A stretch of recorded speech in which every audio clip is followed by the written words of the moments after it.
if I start to listen to these people and start to let them decide how I should behave and what I should do, then this is not my life, it's theirs. I treat my career, my work here, I treat it as a job, you know. So I don't get emotionally attached to people from here. Jim Carrey said a very nice thing. He said, I might not quote him correctly, but he said that I want everyone in this world to experience fame and money to know that that is not what life is about. So I am a very, very true believer in that. एक time था जब अनुष्का बॉलीवुड की biggest hits like PK and Sultan का part होती थी, और एक आज का टाइम है जहां as a leading lady Anushka की पिछली 5 फिल्में फ्लॉप रही। एक टाइम था जब वायरअप एंड धर्मा जैसे बड़े प्रोडक्शन हाउसेस अपनी हर बड़ी फिल्म में अनुष्का को लेते थे, और एक आज का टाइम है जहां कोई भी प्रोड्यूसर अनुष्का को मूवीज ऑफर नहीं कर रहा है। इवन लास्ट 3 फिल्में जो अनुष्का को ऑफर हुई थी वो भी मिस्टीरियसली सेल्ड हो गई। तो इसलिए आज की इस वीडियो का पर्पस ये पता लगाना है कि आखिर क्यों अनुष्का ने अचानक से बॉलीवुड को छोड़ दिया। अब क्या विराट कोहली ने बॉलीवुड छोड़ने के लिए फोर्स किया था या बॉलीवुड से दूरी बनाने के पीछे कोई और ही वजह है? I treat my career, my work here, I treat it as a job, you know.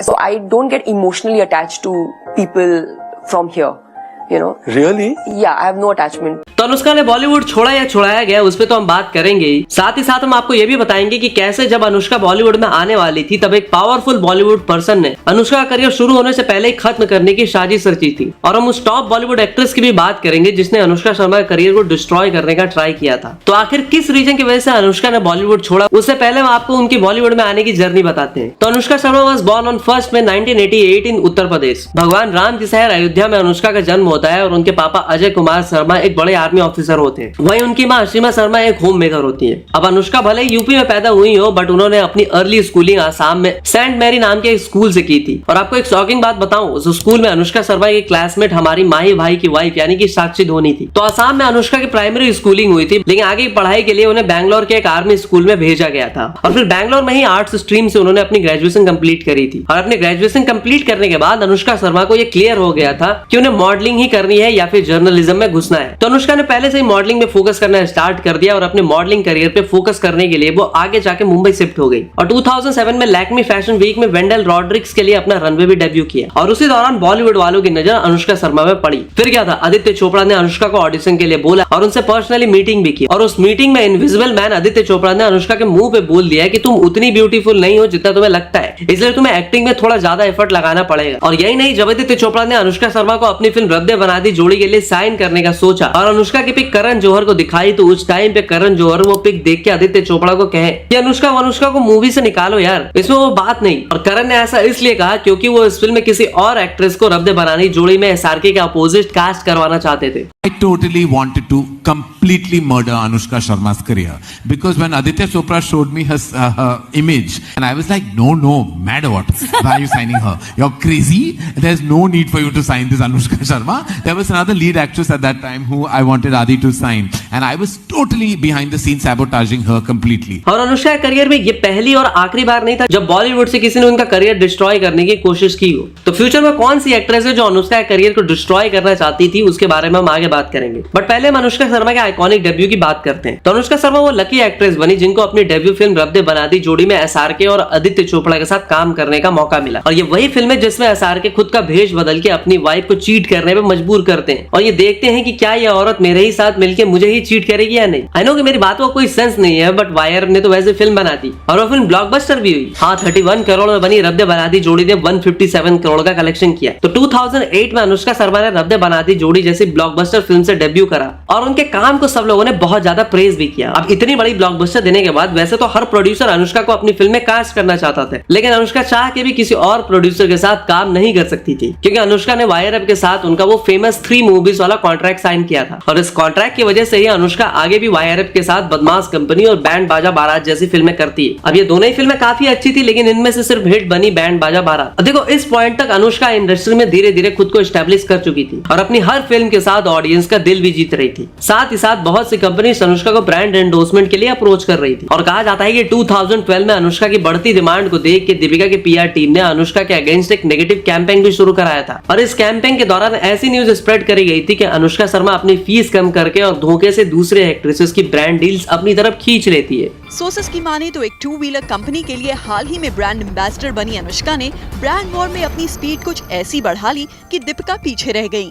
कहा जा रहा है कि ब्रांड के लिए दीपिका को भी कंसिडर किया जा रहा था और जब अनुष्का को ये बात पता चली तो उन्होंने अपनी प्राइस को 1 करोड़ से कम कर लिया। जब इस न्यूज के बारे में अनुष्का को पता चला तो वो दीपिका पर इतना गुस्सा हो गई कि उन्होंने ओपनली कहा कि मुझे किसी की ब्रांड डील छीनने की जरूरत नहीं है और मेरे पास ऑलरेडी काफी सारे ब्रांड डील्स हैं। इवन बहुत से ब्रांड्स तो मेरे साथ अपने कॉन्ट्रैक्ट को रिन्यूड भी किए। और ये जो मैटर था दीपिका एंड अनुष्का का, ये यहीं पे खत्म नहीं हुआ, बल्कि एक रिपोर्टर ने अनुष्का को डिग्रेड करने के लिए अनुष्का से क्वेश्चन पूछा कि इंडस्ट्री में आप सोनम और दीपिका जितना बच क्यों नहीं बना पा रही। तो इसके जवाब में अनुष्का ने एक बहुत ही सैवेज रिप्लाई दिया। अनुष्का ने कहा कि मैं अपनी एक्टिंग टैलेंट की वजह से जानी जाती हूँ, ना कि किसी कंट्रोवर्सी और कपड़ों की वजह से। अब यहाँ इंटरव्यू में तो अनुष्का ने दीपिका की कह के ले ली, बट आगे मैं आपको बताऊंगा कि कैसे 2012 से लेकर 2016 तक अनुष्का ने बॉलीवुड को कैसे डोमिनेट करा और कैसे दीपिका जैसी एक्ट्रेस को पीछे छोड़ दिया। बट इसके बारे में हम नेक्स्ट पॉइंट में बात करेंगे। और उसके बाद कैसे अचानक से प्रोड्यूसर्स ने क्यों अनुष्का को साइडलाइन करना शुरू किया, उस पर भी बात करेंगे। तो 2008 से लेकर 2011 तक अनुष्का शर्मा टोटल 5 फिल्में करती हैं और इनमें से बस 2 फिल्में ही सक्सेसफुल साबित होती है, एक बैंड बाजा बारात और दूसरी रब ने बना दी जोड़ी। तो बेसिकली अब तक अनुष्का को मूवीज तो मिल रही थी,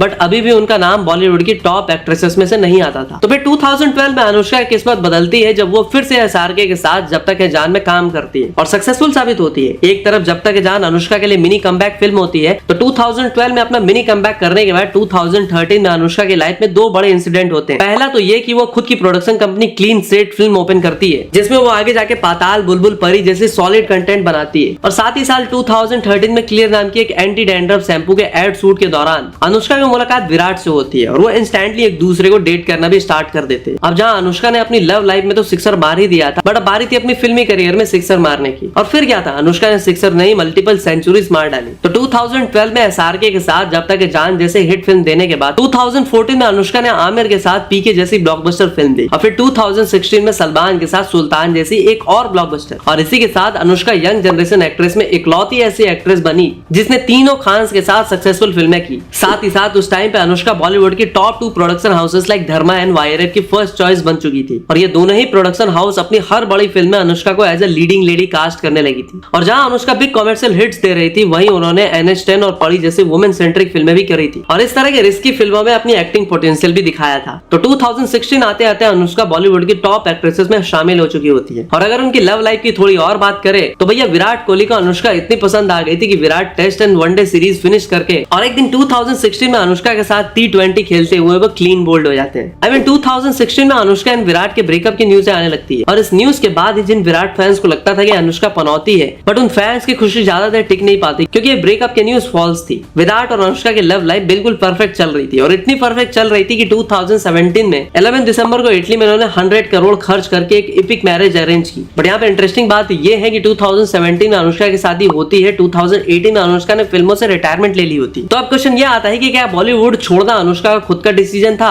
या फिर विराट कोहली ने उनको बॉलीवुड छोड़ने के लिए मजबूर करा था, और क्यों अचानक से बॉलीवुड ने अब अनुष्का को साइडलाइन करना शुरू कर दिया था। साथ ही साथ हम अनुष्का के उन बिग प्रोजेक्ट्स पे भी बात करेंगे जो मिस्टीरियसली सेल्ड हो गई थी। तो देखो, अगर बात करें कि अनुष्का शर्मा ने बॉलीवुड क्यों छोड़ा, तो ऐसा होने के मल्टीपल रीजंस है। जो सबसे मेजर रीजन है वो ये है उनकी लास्ट कुछ मूवीज का बॉक्स ऑफिस पर ना चलना। देखो 2016 तक अनुष्का शर्मा का करियर अपने पीक पर था और 2016 में ही अनुष्का शर्मा अपने करियर की लास्ट हिट देती हैं और 2016 के बाद अचानक से अनुष्का की मूवीज फ्लॉप होना शुरू हो जाती है। 2016 के बाद ही अनुष्का ने एज ए लीडिंग लेडी 5 फिल्में की थी और 5 की 5 फिल्में बॉक्स ऑफिस पर फ्लॉप रही थी और इन 5 फिल्मों में से जीरो एंड हैरी मेट सीजल जैसी बड़ी फिल्में भी शामिल थी। और बाकी बॉलीवुड का नेचर तुम्हें पता ही होगा, यहाँ एक नेपो किड की अगर 10 फिल्में फ्लॉप हो जाए तो उसको काम मिलते रहता है, बट अगर कोई आउटसाइडर कुछ फिल्में फ्लॉप चली गई तो बॉलीवुड उसको साइडलाइन करने लगता है। एंड आई थिंक यही सेम चीज हुई अनुष्का के साथ। अब देखो, बहुत से प्रोड्यूसर अनुष्का की back to back movies flop होने की वजह से उनको काम नहीं दे रहे थे। इवन जो मूवीज अनुष्का को ऑफर हुई थी वो भी बहुत ही मिस्टीरियस वे में सेल्ड हो रही थी, जैसे कि वायरएफ की मेगा बजट फिल्म पानी में अनुष्का एंड सुशांत सिंह राजपूत होने वाले थे और कुछ रिपोर्ट्स के अकॉर्डिंग ये फिल्म 2020 तक रिलीज भी होने वाली थी, बट डायरेक्टर शेखर कपूर और आदित्य चोपड़ा के बीच क्रिएटिव डिफरेंसेस की वजह से वायरएफ ने इस फिल्म को बंद कर दिया और इस फिल्म के अलावा अनुष्का के लाइनअप में 2 और फिल्में थी, झूलन गोस्वामी के biopic Chak De express and Canada, और ये दोनों ही मूवीज अनुष्का खुद अपने प्रोडक्शन हाउस के अंदर प्रोड्यूस करने वाली थी। अब पहले अगर चक दे एक्सप्रेस की बात करें तो अनुष्का ने इस फिल्म की काफी शूटिंग भी कर ली थी, इवन इस मूवी के कुछ प्रोमोस भी आ चुके थे, बट फिर अनुष्का का production house clean slate film and Netflix के बीच चक दे एक्सप्रेस का फाइनल आउटपुट को देखने के बाद कुछ लफड़ा हो जाता है, जिसकी वजह से ये फिल्म कभी कंप्लीट ही नहीं हो पाती और ना ही कभी रिलीज हो पाती है। और अगर कनाडा की बात करें तो इस फिल्म में अनुष्का, दिलजीत और अर्जुन कपूर होने वाले थे, बट कुछ अननोन रीजंस की वजह से ये फिल्म भी डब्बा बंद हो जाती है। और जब अनुष्का की सारे मूवीज सेल्ड हो गई तो मार्केट में एक न्यूज आई कि अनुष्का अब अपने एक्टिंग करियर से ज्यादा फोकस अब अपने प्रोडक्शन हाउस पे करेंगी। और एक तरफ से ये कोई बुरी न्यूज नहीं थी, क्योंकि as a producer Anushka Sharma काफी सक्सेसफुल रही थी और उन्होंने बुलबुल, एनएस्टन, परी और पाताल लोक जैसी मूवीज एंड शोज भी बनाए थे। बॉलीवुड में नए टैलेंट को चांस भी दिया था। बट फिर कुछ टाइम बाद 2022 में एक और न्यूज आती है और वो न्यूज ये थी कि अब अनुष्का शर्मा अब एज अ प्रोड्यूसर भी मूवीज में उतना इन्वॉल्व नहीं रहेंगे। और अनुष्का शर्मा का जो प्रोडक्शन हाउस है क्लीन स्टेट फिल्म्स, उसको अब अनुष्का के ब्रदर्स करने शर्मा हैंडल करेंगे।